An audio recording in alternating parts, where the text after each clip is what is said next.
first question, Joe. Thank you very much, Stuart. I have two questions very quickly. One of them is, why has this been allowed to happen, and who is to blame?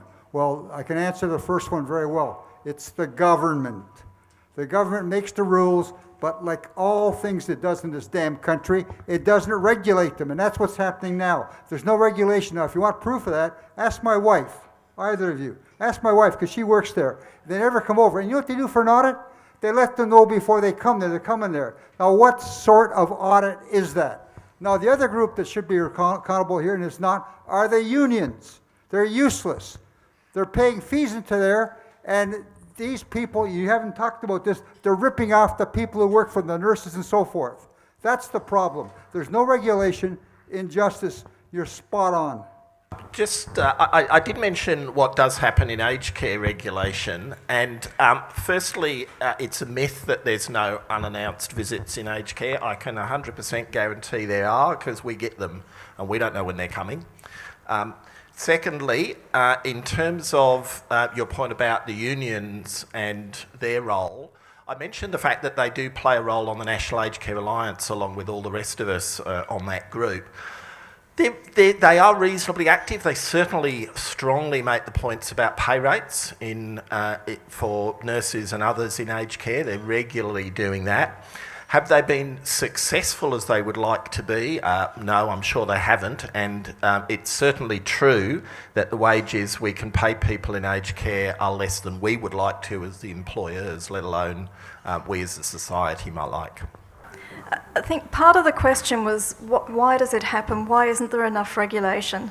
In retirement villages, 10 years ago, there was a parliamentary inquiry into homes, and a series of recommendations were made which were really impressive. It was to have a look at exit fees and whether they should be banned. It was to say, if state regulation isn't working, then turn it into federal regulation. Have a look at an ombudsman, have a look at misleading advertising. So they really were spot on. Problem was, that report never saw the light of day. Recommendations were never taken up. 10 years on, there's a lot more people in retirement villages. So why aren't governments doing anything? The state governments are, very limp at doing anything, and the federal government just hasn't got the stomach to it. I'm thinking, it's a $6 billion industry. If the government gets involved and, knocks on the head exit fees, all these profit listed companies are probably going to run for the hills, and then it will be left to the government to pick up the pieces. So that's my theory, why the governments really are trying to turn a blind eye on this. Thank you very much. I'm Joffrey Balchi. I'm the convening committee of the Politics in the Pub. And I'm proud to say that I came to Australia as an aged carer for my parents. And while Adele was mentioning how much it costs to care for people, I was doing my back of the envelope calculations, and I was caring for my mother and father for the last years of their lives at 1/20th of the costs you mentioned. And there was a time, a few years back, I was trying to get an aged carer for another gentleman, but they raised the bar so much as if they wanted to push him into a home and sell his house. And this is where I disagree with due apologies to Paul, that it's not because of greed, but because of the savings accumulated. Who gets to buy the real estate anyway? Who makes money out of it? Why is it that this year, Australia has deteriorated in such a way that for every homeless person, there are 8 unoccupied units, mostly held for speculative purposes, which further drives a wedge in the society between the rich and the poor.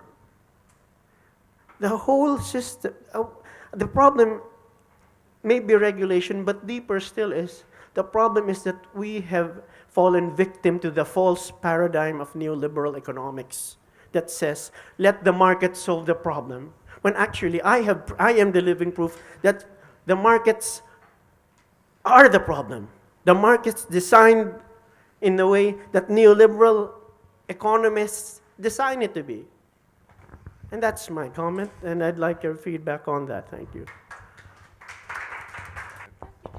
Look, you made an important contribution, Joffre, and I think we'll take that as a contribution. I think we'll get Adele and Paul's reactions to that in later questions. Kieran. Right.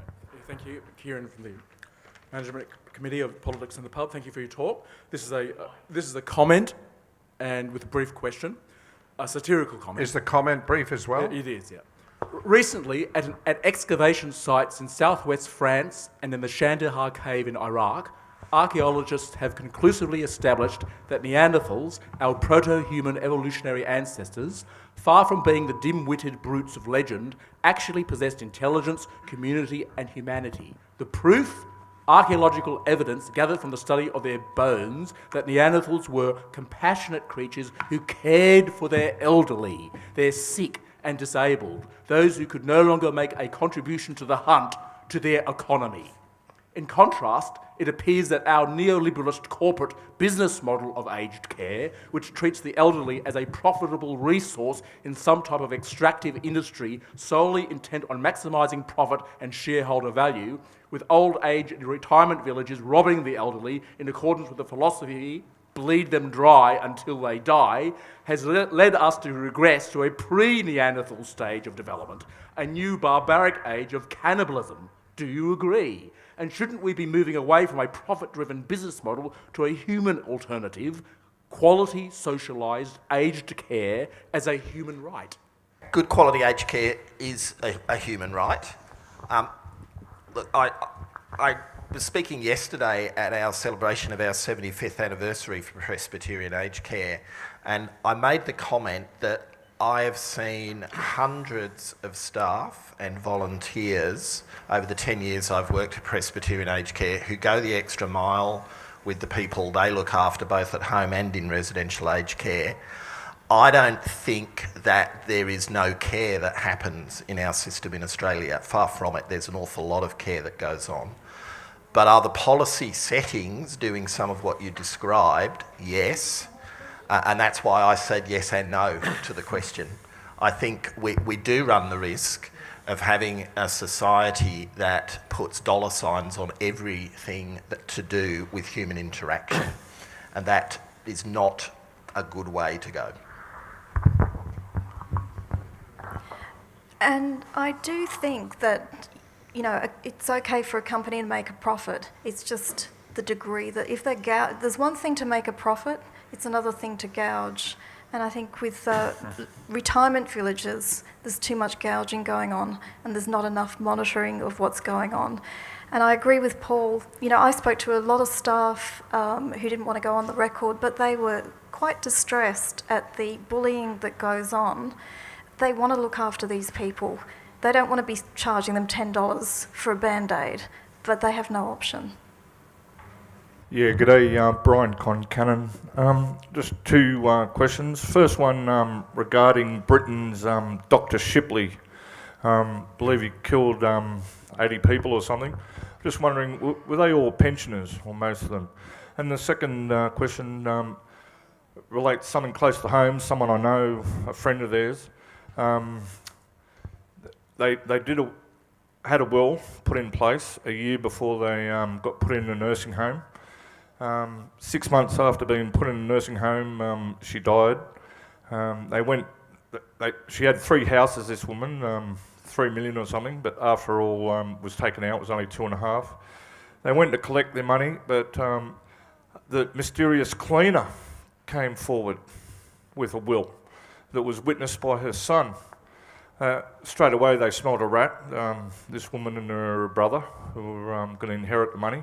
They went to fraud squad, who told them because the son witnessed the signing, there was nothing they could do. Everything was above board. And can you shed any light? Have you heard any other cases? Is this a rort in the aged care industry that if you're got no dependents, that someone steps in and gets it? Stuart might remember that I did my master's thesis on the topic of abuse of older people, and this is another issue that goes back a long, long time, And it's quite common to hear people these days, when you talk about financial abuse of older people, to talk about inheritance impatience. And I guess, yes, it does happen. I can't speak to the specifics legally of the issue you raise, but there's absolutely no question that can and does happen at times. We certainly, with our staff at Presbyterian Aged Care, are very clear that you should not witness or pay any part in any legal documentation like wills or powers of attorney. They really should be done through solicitors or other independent parties. But I'm aware that, from time to time, some of our own staff have ripped off older people. It does happen. It happens through families more commonly even than from staff. Yeah, in the Shipley case, Brian, they were all vulnerable pensioners, yeah. But I think that was about 40 years ago now. John? I usually talk about nuclear weapons and the possibility of the end of the world. And by the way, it's Tuesday the 24th, not Thursday. Okay. But my beloved has, for the last 20 years or so, been part of the community volunteers scheme. And the two of us end up seeing a number of old people in various old people's homes. And the overriding, all of these people's brains have turned to shit. And the overriding image that I have of these people is that they are sitting in front of a vast wide TV screen which is permanently tuned to channel garbage. And that's all they do. They're left to vegetableize. And if I was sitting in front of that vast TV screen, which is generally Channel 9 or Channel 10... it's not the ABC then? No, it's not the ABC. It's emphatically not the ABC.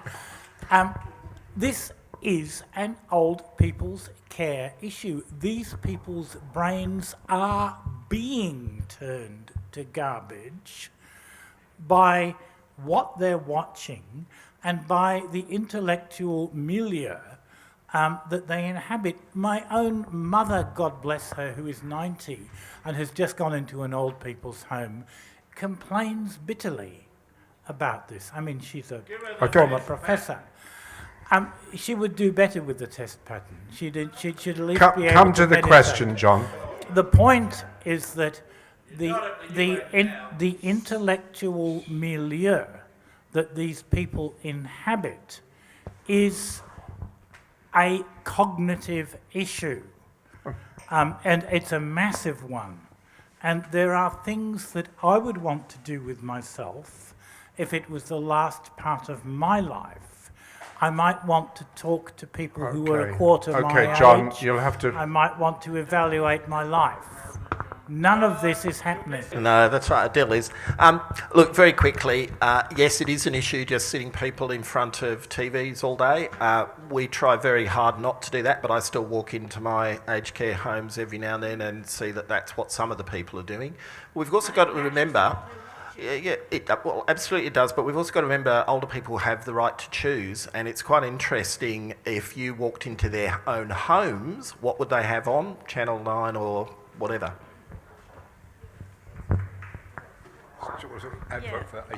Look, I actually agree. I think it's not age distinguished. I think if you go into a lot of homes, you'll be seeing a big screen and rubbish on television.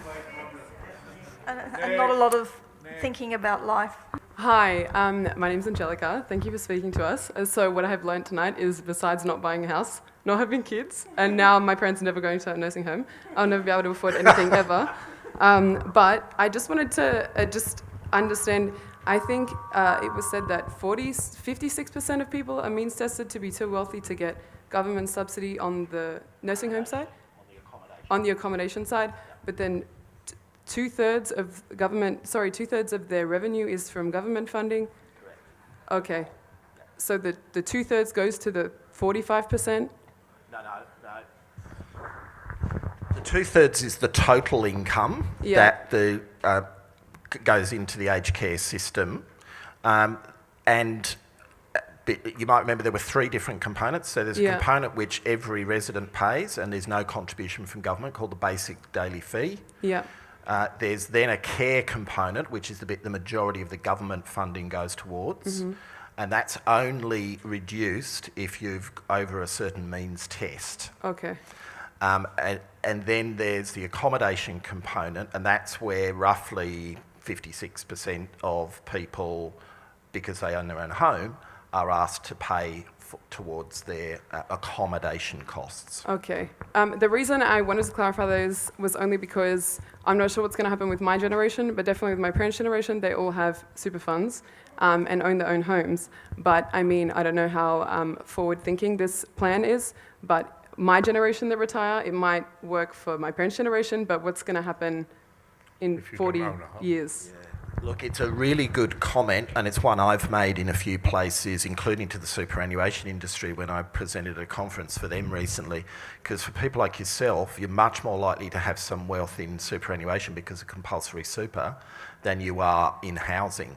I mean, if with the property prices in Sydney, it's very difficult if you weren't in the system 20 years ago to buy property in Sydney. So it is an issue for the future funding of the aged care system, but because of the housing wealth of the baby boomers, it's also an issue that's still a way off in the distance. And the other thing is, you will inherit the money eventually from the family. And well, that's my question. I don't know. So maybe they're going to spend it all on their nursing home, and then I'm going to have nothing, and I'm going to be the poorest rich kid ever. I didn't make this point in the presentation. That $380,000 average payment to a residential aged care service, all of that, 100% of it, goes back to the estate. And that's quite important. It's a difference from what happens in retirement villages. Okay, thank you.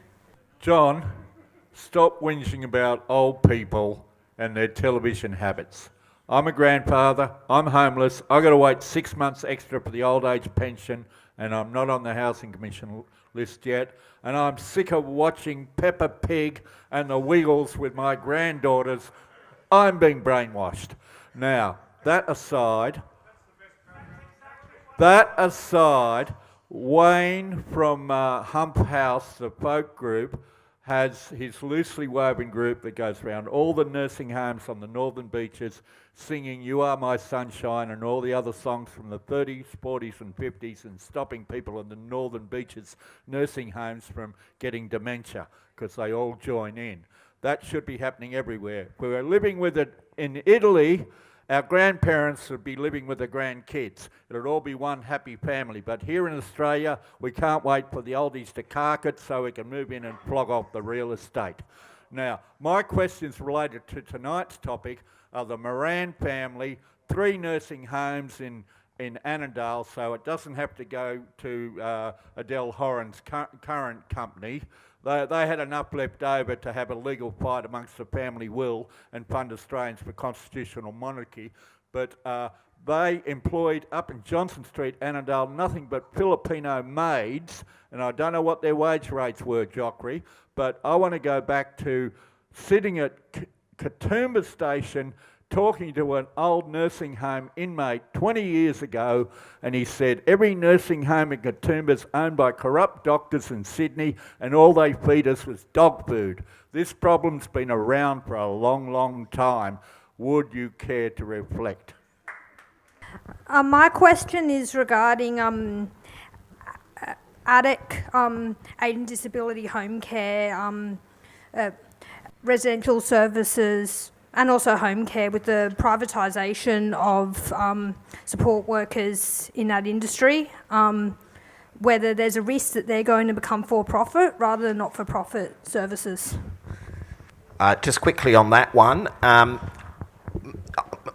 not sure what's happening with all of the ADIC disability services, but certainly a significant tranche of those, all the assessment teams and so forth, actually went to the Benevolent Society, a not-for-profit organisation.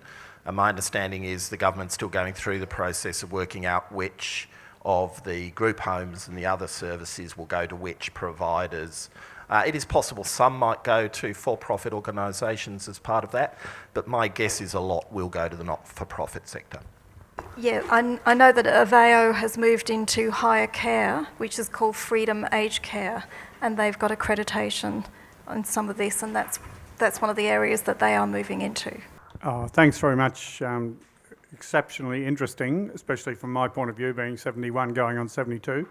I'm thinking about these things. Look, I think I just wanted to raise the sort of more general question of what governments and our rulers are doing at the moment. They are trying to divide a wedge between young people and the older people.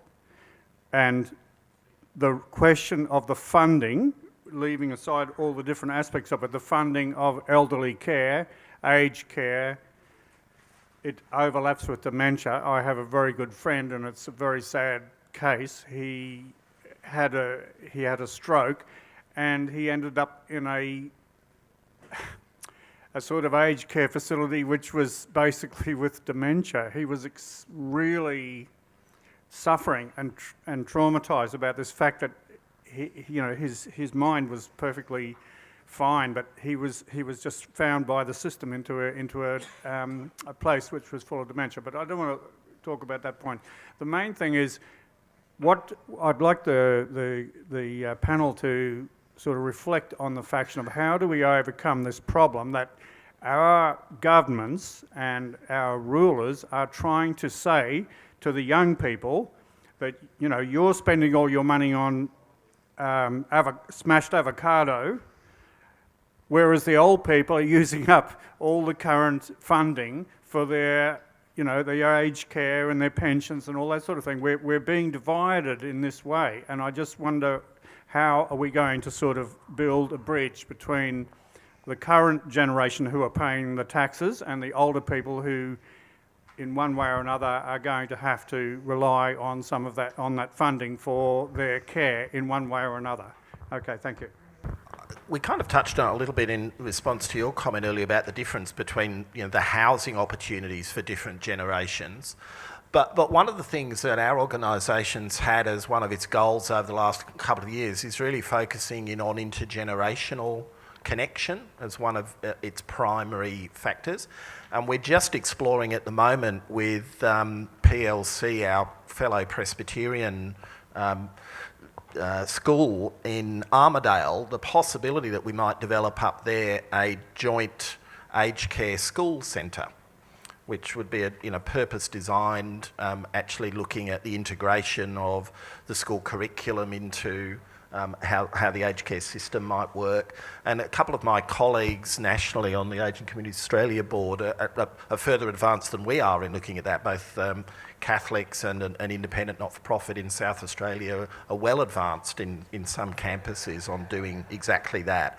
So I think there are different ways to get at the issue of intergenerational communication. Some of it is definitely around the policy settings and how things are being paid for, but some of it's actually around us actively thinking about how we connect generations, and particularly where older people go into retirement villages or into residential aged care, where they've been apart from the rest of the community in the way we set them up very much in Australia. We need to break that down so they're not seen as a something else behind a gate. They're actually part of the community, because that's the value we gain from older people who live at home and are part of their communities. We gain that wisdom, we gain that connection and that intergenerational benefit. I actually think it's a really profound question that I actually don't know the answer to, because if you think about, there's millions of people who are, the population is ageing, the government's budget is blowing out, and how do we fund all of this? That's the problem, isn't it? How does it, as the years go by, how does this get funded? And I don't know how to bridge that gap, and I just really don't know what the answer is. Well, I'm not going to give an answer, but I agree with Adele. It's a very important question. We're going to talk in the new year about the economics of a common good. You'll hear that the language is different. The first strand of that is about a guaranteed minimum income, universal. Another strand is about the massive reinvestment in the public sector, not spending a fortune on submarines that we don't need or more toll roads that we don't need.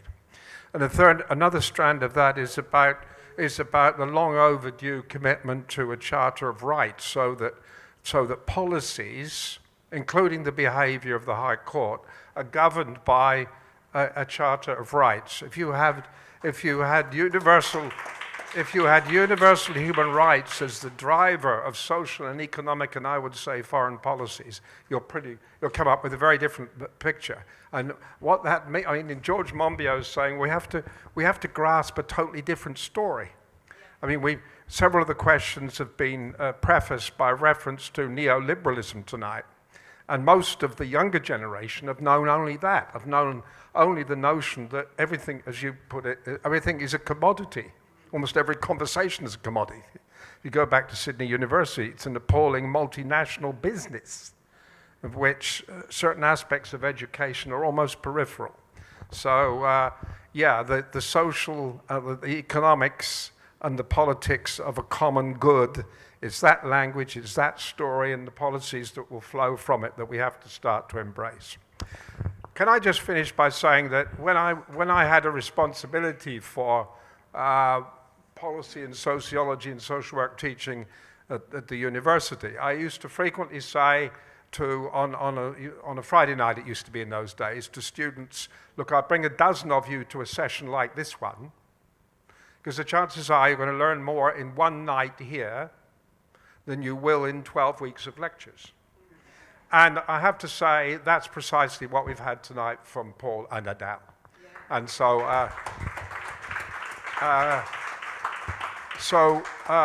en route away from aged care, but to the airport, thank you for your questions too. They were a very important part of tonight's proceedings.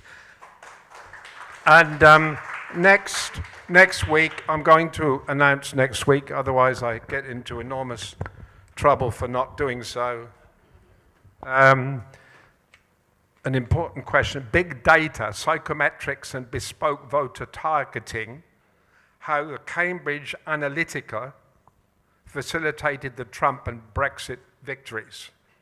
Our colleague Kathy Vaughan, a documentarian lecturer at QUT, and Max Kay, the co-founder of Flux Democracy. So that's the topic for 6:30 next week. Thank you for coming.